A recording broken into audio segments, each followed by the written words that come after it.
fans on social media spotted what Jason Puncheon did for Crystal Palace's penalty in the 0-0 draw with Manchester City.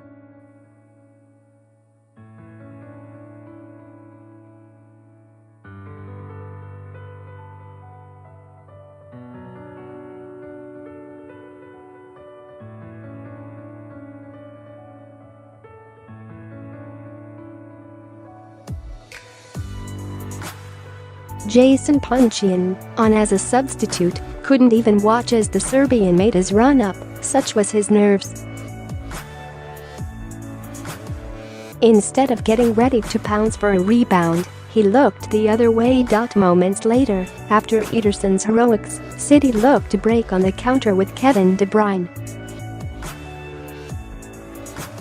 Puncheon, attempting to thwart the City talisman, lunged in with a shocker of a challenge that warranted a red card. Instead, he got a yellow. Both players were forced off on stretchers. Fans were not happy with the horror tackle from the Crystal Palace man, especially given that City seemed to have been on the receiving end of a few in recent times. The initial update on De Bruyne, probably the Premier League player of the season so far, is that it doesn't look as bad as it first did, though Gabriel Jesus is facing a spell on the sidelines.